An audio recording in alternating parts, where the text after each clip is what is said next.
Alright, so basically what you do is you have to line these up with same types of symbolisms on these other types of artifacts. And what you find is, things will line up and you'll see, and then the story will progress. Now I have the giant octopus story set up. It starts from its cave, which its cave starts out down here, and it goes through a whole labyrinth, and it comes up behind it, comes around the other side, and then takes it over and takes it down.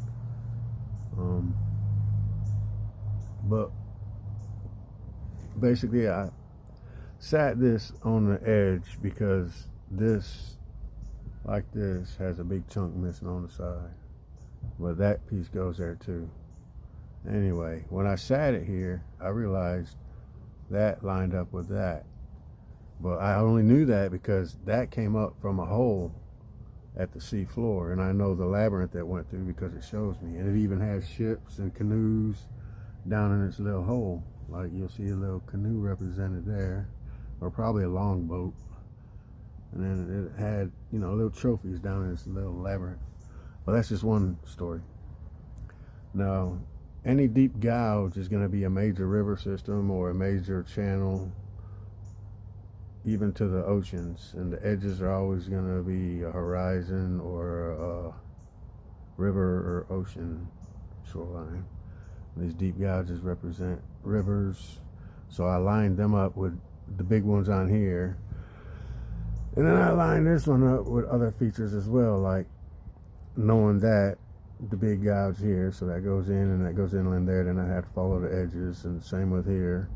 And then these would signify what you're supposed to see on the horizon standing from the ship, like longitude and laterally, or longitude and horizontally right here. So like when they would start seeing land. When they get there, they'll see a place they can dock. When they get there, they're closer to a place to dock. When they get there, they're there. Now this, I just lined up with that face right there and that face right there looking up. So this on that side would calibrate face down right there. That would be placed on top of it as it was situated at the bottom of the sea next to its hole, where it's getting ready to take the whole ship down to where it stashed its trophies. But a giant squid actually attacks it. That's kind of why that's the shape it is. So that actually attacked that, but it's a whole nother story. You gotta be there. Well, that's a little quick